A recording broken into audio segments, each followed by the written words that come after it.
오늘 하나님께서 우리들에게 주시는 말씀 출애굽기 3장 1절부터 12절까지 말씀입니다. 출애굽기 3장 1절부터 12절까지 말씀 중에서 먼저 6절까지 합독합니다. 모세가 그의 장인 미디안 제사장 이드로의 양떼를 치더니 그 떼를 광야 서쪽으로 인도하여 하나님의 산 호렙에 이르매 여호와의 사자가 떨기나무 가운데로부터 나오는 불꽃 안에서 그에게 나타나시니라. 그가 보니 떨기나무에 불이 붙었으나 그 떨기나무가 사라지지 아니하는지라. 이에 모세가 이르되 내가 돌이켜 가서 이 큰 광경을 보리라. 떨기나무가 어찌하여 타지 아니하는고 하니 그때 여호와께서 그가 보려고 돌이켜 오는 것을 보신지라. 하나님이 떨기나무 가운데서 그를 불러 이르시되 모세야 모세야 하시매 그가 이르되 내가 여기 있나이다. 하나님이 이르시되 이리로 가까이 오지 말라. 내가 선 곳은 거룩한 땅이니 내 발에서 신을 벗으라. 또 이르시되 나는 내 조상의 하나님이니 아브라함의 하나님, 이삭의 하나님, 야곱의 하나님이라. 모세가 하나님 배우기를 두려워하여 얼굴을 가리매. 모세는 장인인 미디안 제사장 이드로의 양떼를 쳤습니다. 양떼를 쳤다고 하는 이 표현은 목축업을 했다는 이야기입니다. 직업적인 목축을 했다는 얘기입니다.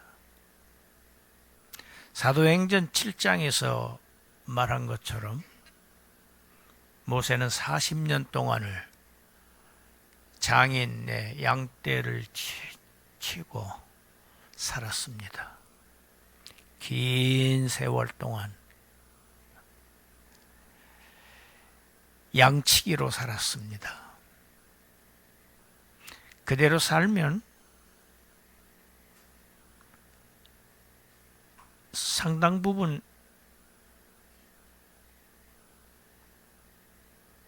장인의 유산을 받아서 그런 대로 평범하고 안락하고 보통 사람의 삶을 살 수 있었을 것입니다. 이 이드로에게 아들이 있다는 기록이 없습니다. 저쪽 다른 오경에 보면은 이드로의 아들 호밥이 나오기는 나옵니다. 그런데 이 출애굽기에서 보면 이 딸들이 양을 쳤었지요. 그리고 아들이 있었더라도 그 아들은 아마 훨씬 더 후에 낳았을 것으로 그렇게 여겨집니다. 이렇게 미디안 광야에서 이 양을 치는 직업을 40년 동안 하면서 이런 평범하게 살고 있는 자신의 삶을 모세가 시편에서 표현해 놓은 곳이 한 곳 있습니다. 우리가 잘 아는 시편 90편입니다. 시편 90편에는 제목이 붙어 있습니다. 하나님의 사람 모세의 기도, 이런 제목이 붙어 있어요. 이 90편 전체에. 하나님의 사람 모세의 기도. 시편 90편 10절만 우리 읽어봅시다. 우리의 연수가 70이요 강건하면 80이라도 그 연수의 자랑은 수고와 슬픔뿐이요 신속기간이 우리가 날아가나이다. 모세는 애굽에서 왕자로 40년을 살았습니다. 그리고 광야에서 목동으로 양을 치는 목축업으로 40년을 보냈습니다. 이렇게 80년을 살아보았는데 자신의 이런 삶을 되돌아보니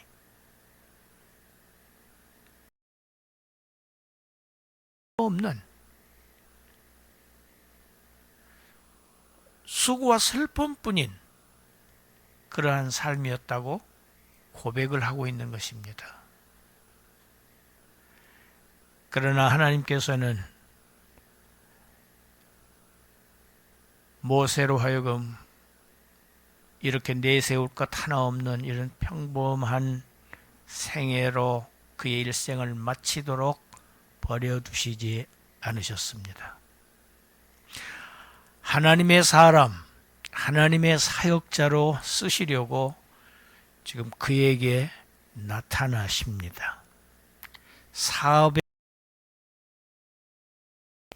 호렙산에서 나타나셨습니다. 그리고 말씀을 그에게 주심으로 인해서 하나님 자신의 새로운 계시의 역사를 쓰기 시작하십니다. 이 호렙이라고 하는 단어는 메마르다, 황폐하다고 하는 의미를 가진 단어입니다. 이 시내 반도는 거의 사막입니다. 그런 이름이 적절합니다. 이 호렙은 뒤에 신명기나 열왕기서나 역대기에서는 신의 산으로 나옵니다. 오늘 본문은 이 산을 1절에서 하나님의 산으로 부르고 있습니다. 그렇게 되어 있죠. 하나님의 산 호렙 이렇게 부르고 있습니다. 하나님이 임재하신 곳, 그것은 바로 성소입니다. 하나님을 예배하시는 처소, 성소입니다.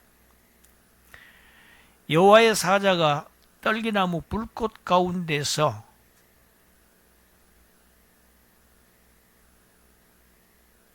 (40년) 목동으로 살고 있는 모세에게 나타납니다. 이게 여호와의 사자를 4절에서는 여호와께서 그렇게 지금 정확하게 설명하고 있습니다. 제가 전에도 설교했습니다. 여호와의 사자라고 하는 표현은 두 가지 의미가 있다고. 첫째는 천사들을 얘기할 때가 있고, 왕왕 여호와 자신을 말씀하실 때 여호와의 사자를 한다. 본문에서는 아주 4절에서 여호와라고 정확하게 표현하고 있습니다. 모세에게 하나님이 직접 나타나신 것입니다. 그런데 모세는 이상한 현상을 봅니다. 떨기나무에서 불이 붙어서 타고 있는데 정작 그 떨기나무는 사라지지를 않는 것입니다. 이 떨기나무는 이 세네라고 하는 나무, 이 시내 광야의 이 아카시아과에 속한 이런 가시덤불입니다. 이 떨기나무가 이 본문에서는 애굽에서 노예로 살면서 불에 타는 것과 같은 고난의 삶을 살고 있지만 그 안에 하나님이 함께 계심으로 말미암아 결코 사라지지 않는, 소멸되지 않는 이스라엘 백성을 지금 상징하고 있는 것입니다. 모세는 놀랐습니다. 불이 타는데 왜 나무는 사라지지 않고 그대로 여전히 있는가? 다시 보려고 돌이키는 모세를 여호와께서 보시고 모세를 2번 부르십니다. 모세야, 모세야. 이렇게 2번을 부르시는 것, 아주 급하고 중요한 일일 때 이렇게 부르시는 장면들이 성경에 나옵니다.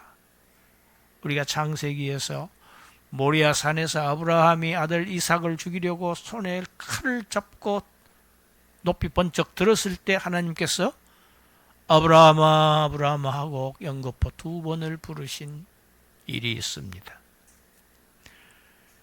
이 부름에 대답합니다. 내가 여기 있나이다. 더 가까이 오지 말라. 죄인은 인간들은 하나님에게 근접할 수 없습니다. 죽습니다. 이게 하나님의 거룩성입니다. 심판의 대상이 될 수밖에 없다는 이야기입니다. 더 가까이 오지 말라. 하나님께서 나타나신 이 하나님의 임재의 땅, 이곳은 거룩한 곳이니 신을 벗으라. 여러분, 발은 신체 중에서, 사람의 신체 중에서 가장 쉽게 더러워지는 부분입니다. 이 팔레스타인 땅에서는 샌들을 신고 다닙니다. 항상 더러워져 있는 것이 발입니다. 발에 신을 벗으라. 거룩한 땅이기 때문입니다. 이렇게 말씀하신 것은 하나님의 거룩성과 이 모세의 세속성을 지금 구분하시는 말씀입니다.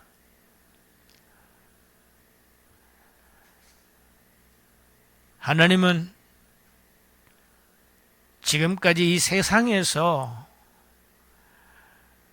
평범하게 이 미디안 광에서 40년 동안 양이나 치고 살던 이런 모세를 지금 불러서 하나님의 역사를 지금 쓰시려고 합니다. 그리고 하나님께서 자기 자신이 어떤 존재인 것을 모세에게 알리십니다. 6절이지요. 나는 내 조상의 하나님이니.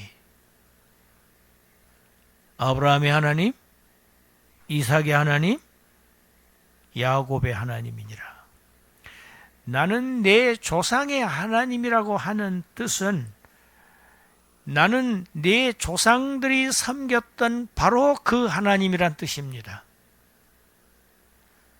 이스라엘 백성들은 지금 애굽에서 400년 동안 노예 생활하는 동안 하나님을 잊어버리고 애굽의 우상을 섬겼습니다. 그러한 이스라엘에게 너희가 섬겨야 할 신은 애굽의 신들이 아니고 너희 조상들이 섬겼던 나 하나님이라고 하는 사실을 지금 상기시키는 말씀이 나는 너희 조상들의 하나님이라고 하는 표현입니다. 이 표현은 또 나는 너의 조상들과 언약을 맺었던 하나님이라는 말씀입니다.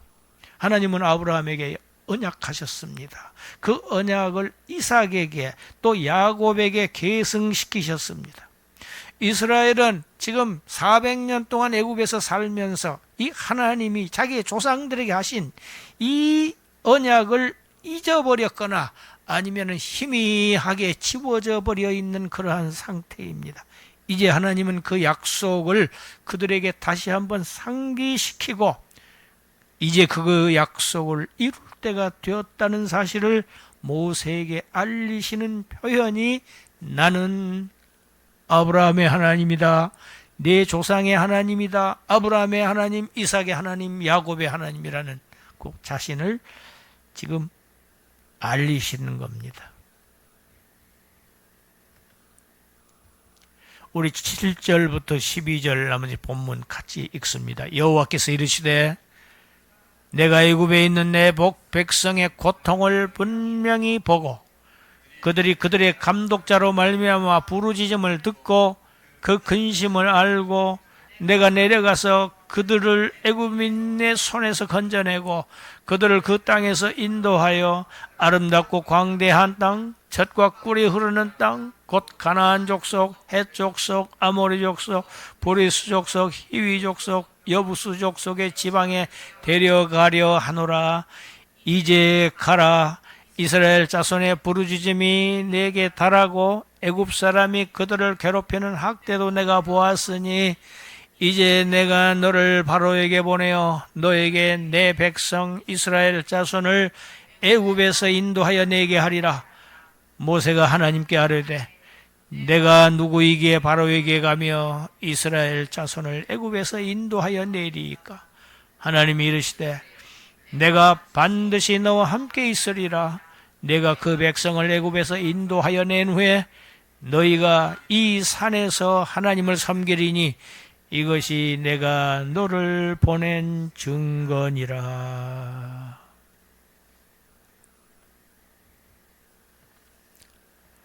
하나님께서 자신을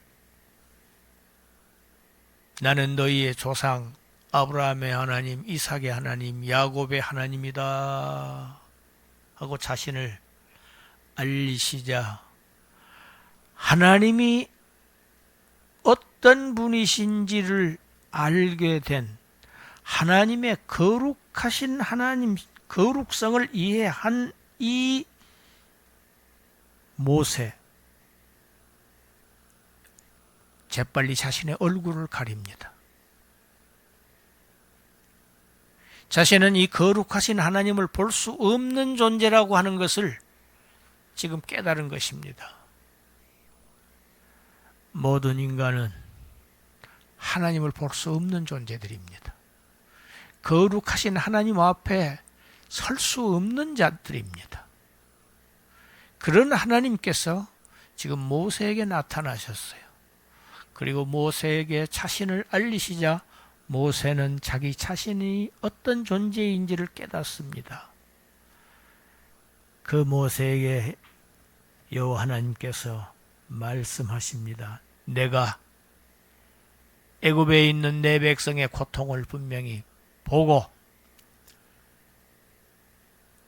그들의 부르짖음을 듣고 그 근심을 알고, 세 단어입니다. 보고, 듣고, 알고 있다. 여기서 우리가 주목해야 될 단어가 있습니다. 이스라엘을 내 백성이라고 지금 표현하시는 대목입니다. 이스라엘 백성 지금 출애굽도 하기 이전입니다. 어린 양의 피를 바르기도 전입니다.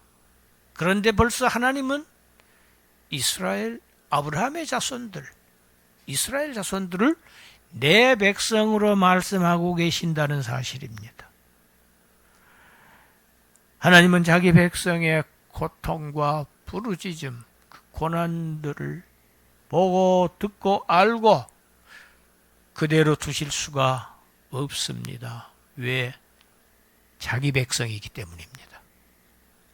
자기 백성의 고통을 그대로 보시기만 하는 하나님이 아니시라는 겁니다. 그냥 듣기만 하시는 하나님이 아니시라는 겁니다. 그냥 알고만 계시는 하나님이 아니시라는 얘기입니다. 여기에서 알다는 단어를 오늘 또다시 제가 설명을 합니다. 이것은 체험적으로, 경험적으로 안다는 뜻이지 그냥 인지한다는 그러한 정도의 단어가 아니라는 말씀을 제가 수없이 드렸습니다. 하나님은 자기 백성의 고통을 하나님 자신의 직접적인 경험으로 알고 계신다는 뜻입니다. 자기 자신의 것으로 여기신다는 것입니다. 8절에서 하나님은 모세에게 자신의 계획을 말씀하십니다. 내가 내려가서 그들을 애굽인의 손에서 건져내 아름답고 광대한 땅, 젖과 꿀이 흐르는 그 땅으로 인도하여 내리라. 젖과 꿀이 흐르는 땅이라고 하는 표현은 비옥하다는 그러한 의미를 가진 아주 관용적인 표현입니다. 젖과 꿀이 흐른다. 아주 비옥한 땅으로 인도해 내겠다. 그리고 9절에는 우리 본문에는 우리 성경에는 이제 가라 이렇게 되어 있지만 원문 성경에는 가라는 없습니다. 10절에 이제 가라가 있습니다. 아타 힌네 이제 보라입니다. 감탄사입니다. 왜? 감탄하고 계시죠? 하나님이 지금 하나님의 감정이지요. 고통과 부르짖음, 학대. 그걸 보신 하나님의 감정을 표현하는 단어입니다. 그리고 10절에 가서 모세에게 아타레카, 이제 가라. 이게 원문 성경입니다. 내가 너를 바로에게 보내서 너로 하여금 내 백성 이스라엘 자손을 애굽에서 인도해 내리라. 하나님은 구약 성경에서 보면은 종종 선지자들을 자신의 대리자로 백성들에게 보내십니다. 이제 하나님은 모세를 자신의 대리자로 보내십니다. 보내심을 받은 자는 보내는 자와 동일시 됩니다. 대리자는.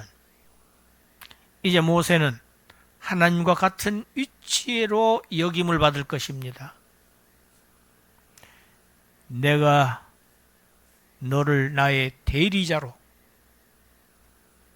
바로에게 보내서 내 백성을 애굽에서 인도해 내리라. 그러나 모세는 이 하나님의 명령을 쉽게 받아들일 수 없습니다. 자신을 죽이려고 했던 바로는 죽었지만 그 후계자 역시 모세에게 두려움의 대상입니다. 목숨의 위협을 받고 있는 지금 모세로서는 바로 앞에 감히 나설 수가 없습니다. 자기 자신도 위협받고 있는 처지에 애굽에서 노역하고 있는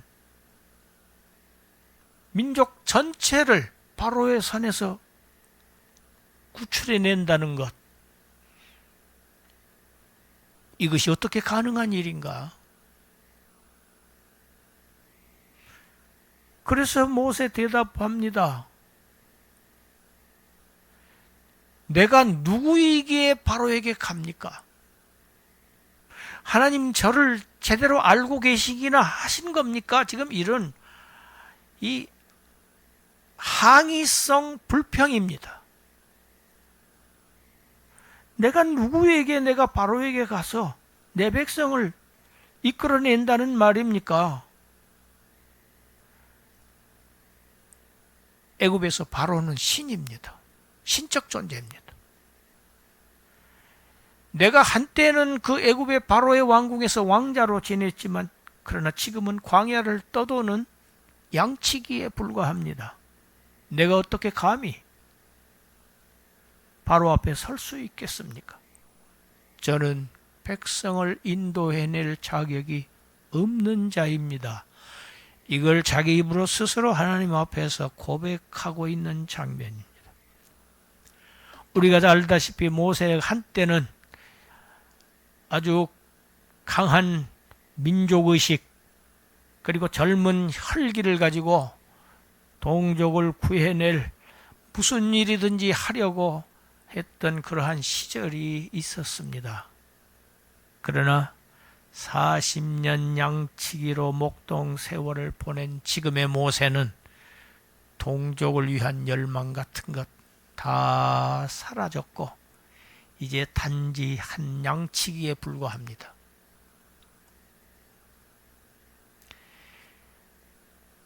저는 감이 안 됩니다. 제가 감히 어떻게 바로 앞에 나설 수 있습니까? 그리고 우리 동족조차도 저를 그렇게 신임하지 않습니다. 제 말 듣지 않습니다. 이런 모세에게 12절 하나님께 말씀이 임합니다. 내가 반드시 너와 함께 있으리라. 같이 합시다. 내가 반드시 너와 함께 있으리라. 오늘 말씀의 제목입니다. 이 말씀은 내가 너 혼자서 그 일을 감당하도록 내버려 두지 않겠다는 하나님의 강력한 의지를 표현하신 겁니다. 너희가만 그 일을 맡겨두지 않을 것이다. 그 일에 반드시 내가 함께 하겠다. 그리고 또 말씀하십니다. 내가 그 백성을 애굽에서 인도해낸 후에는 너희가 이 산에서 하나님을 섬길 것이다. 그리고 이 하나님을 섬기는 이것이 곧 내가 너를 보낸 증거다. 이 말씀을 하십니다. 여러분, 출애굽의 목적이 무엇입니까? 하나님은 왜 이스라엘 백성을 출애굽시키십니까?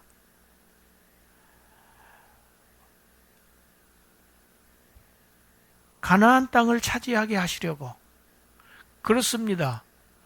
그 역시 출애굽의 목적 중에 하나이기는 합니다. 그러나 이것보다 더 근본적인 목적이 있습니다. 하나님을 섬기게 하려 하시는 겁니다.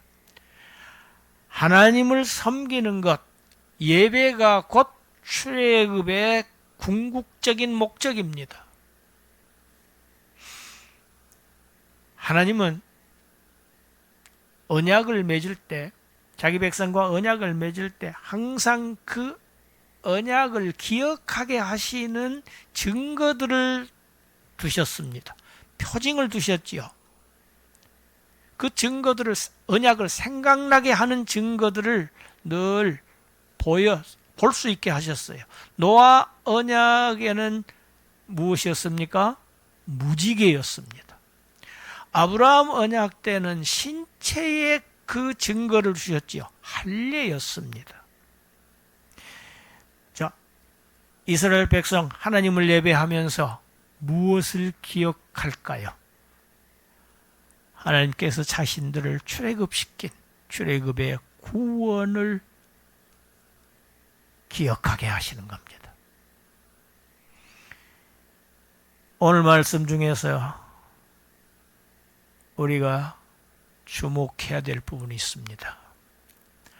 8절 말씀입니다. 내가 내려가서 그들을 건져내고 인도해내리라. 내가 내려가서입니다. 이제 하나님은 하늘에만 머물러 계시지 않습니다. 땅으로 내려오셔서 친히 고통 중에 있는 자기 백성을 구원하셔서 인도해내시고 그 고통의 땅에서, 그리고 이제 자기 백성들 가운데 임재하십니다. 기독교의 하나님은 자기 백성들의 고통과 부르짖음과 근심에 동참하시는 하나님입니다. 내려오시는 하나님이에요. 백성들과 함께 하시는 하나님입니다. 그 고통, 그 부르짖음, 그 근심에서 그들을 구원하시고 그들 가운데 그들과 함께 임재하시는 그 하나님이 바로 기독교의 하나님입니다. 우리가 본문에서 또 하나 우리가 눈여겨보아야 할 대목이 있습니다. 모세는 자신이 자기 백성을 위해서 무언가 하고자 아주 열망했을 때, 내가 해보겠다고 하고 나설 때는 하나님은 그 일을 모세에게 맡기지 아니하셨습니다. 왜냐? 그 일은 모세의 힘으로 되는 일이 아니었기 때문입니다. 미디안 광야에서 40년 광야의 삶을 통해서 모세는 어떤 사람으로 변했습니까? 전에는 내가 할 수 있다. 나는 무엇이든지 가능한 사람이다. 나는 능력이 있다. 나는 권세가 있다. 했던 모세가 이제는 내가 누구이기에, 자신의 연약함과 나는 할 수 없다는 것을, 자신의 비천함과 자신의 무능함을 똑바로 지금 깨달았습니다. 그러한 모세, 연약한 막대기가 되어버린 그러한 모세를 지금 하나님은 들어서 하나님이 이스라엘 백성에게 조상들에게 하신 그 언약을 이루시려고 하고 계신 것입니다. 우리 고린도 후서 12장 9절 10절 함께 읽습니다. 나에게 이르시기를 내 은혜가 내게 족하도다. 이는 내 능력이 약한 데서 온전하여짐이라 하신지라. 그러므로 도리어 크게 기뻐함으로 나의 여러 약한 것들에 대하여 자랑하리니 이는 그리스도의 능력이 내게 머물게 하려 함이라. 그러므로 내가 그리스도를 위하여 약한 것들과 능력과 궁핍과 박해와 곤고를 기뻐하노니 이는 내가 약한 그때의 강함이라. 사도 바울 역시 마찬가지였습니다. 그는 하나님을 위하여 열심히 하나님을 위하여 일한다고 하나님의 아들을 박해한 삶을 살았습니다. 그리스도인들을 전부 감옥에다 가두고 매로 치는 일에 앞장섰습니다. 자신은 그것이 하나님을 위해서 하는 일이라고 여기고 열심히 했습니다. 그러나 다메섹 도상에서 예수 그리스도 십자가에 죽고 부활하신 그리스도를 만난 이후 그는 자신이 얼마나 연약하고 무익한 존재인지 깨닫고 난 이후 수많은 박해와 곤고와 궁핍과 능욕을 당하면서 자신의 모습을 바로 보게 되었습니다. 그 고백이 고린도후서 12장 9절 10절 말씀입니다. 사람들은 강한 것을 좋아합니다. 사람들은 강한 것을 자랑합니다. 모세는 언제 하나님의 쓰임을 받습니까? 애굽의 바로의 왕궁의 왕자로 있을 때 하나님이 쓰십니까? 아닙니다. 하나님은 절대로 강한 자를 쓰시지 않습니다. 약한 것들을 들어 쓰셔서 강한 것들을 부끄럽게 하시는 역사가 하나님의 역사입니다. 이제 양치기 40년으로 비천해진 모세를 들어서 강한 바로를 지금 부끄럽게 하실 계획을 지금 모세에게 말씀하고 계신 것입니다. 궁핍과 시련과 고통과 박해받는 이런 모세가 겪었던 40년의 이 광야의 삶이 바로 하나님의 사람으로 쓰임받는 그러한 자원이 된 것입니다. 하나님은 어떤 사람을 쓰시는가? 내 자신이 얼마나 약하고 비천한 존재인 줄을 깨달은 사람을 하나님은 쓰십니다. 그래서 사도 바울은 뭐라고 합니까? 기뻐하라. 무엇을 기뻐하라? 우리를 약하게 하는 것들, 사람들이 나를 무시하고 멸시하고 천대하고 나를 구박하고 박해하고 고통을 주는 그 일들을 오히려 기뻐하라. 왜? 그로 인해서 너는 하나님 앞에서 낮아지고 그 낮아진 너를 바로 하나님께서 강하게 사용하신다는 이 비결을 지금 깨달은 이 말씀이 고린도후서 12장 9절 10절 말씀입니다. 기뻐하라. 박해를 기뻐하라. 고통을 기뻐하라. 광야의 삶을 경험하지 못하면은 자기 백성을 위해서 봉사할 수 없습니다. 하나님의 사역자, 하나님의 사람이 될 수 없습니다. 하나님은 반드시 자기가 쓰실 사람을 광야를 통과하게 하신다는 사실, 필수 코스입니다. 하나님 앞에서 그래서 약해진 자, 하나님 앞에서 아무 내세울 곳이 없는 자, 그런 사람과 하나님은 반드시 함께 하신다. 할렐루야.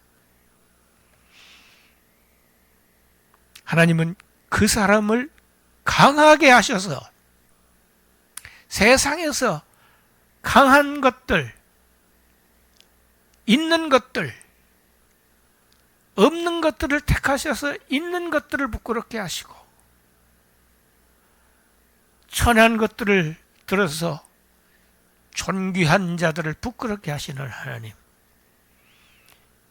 이것이 바로 기독교의 역설 중의 역설입니다.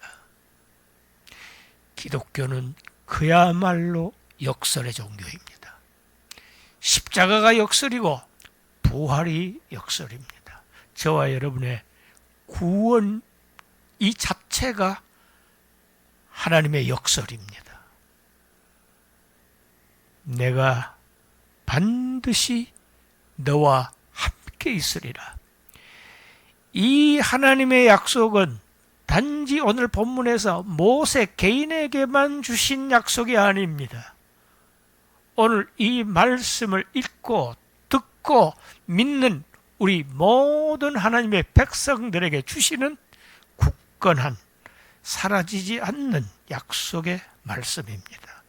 이 말씀 붙들고 이 광야 생활 늘 승리하면서 전진하시는 여러분들이 되시기를 주님의 이름으로 축원합니다.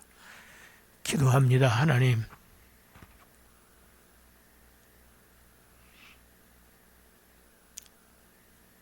모세에게 왜 미디안 광야 40년이 필요했는지, 오늘 우리에게 왜 이렇게 광야 같은 삶이 필요한 것인지 말씀을 통해서 우리에게 계시해 주시니 감사합니다. 우리를 쓰시려고, 우리를 하나님의 역사의 일꾼으로 사용하시기 위함임을 오늘 저희들에게 가르쳐 주시니 감사합니다. 하나님의 사람으로 쓰임 받는다는 이 놀라운 축복, 우리 모두를 향한 것임을 분명히 깨닫고 내가 반드시 너와 함께 있으리라는 이 약속의 말씀을 붙들고 천성을 향해서 나아가는 그러한 주님의 백성들, 하나님의 백성들로 살아가게 하여 주시옵소서. 예수님 이름으로 기도드리옵나이다. 아멘.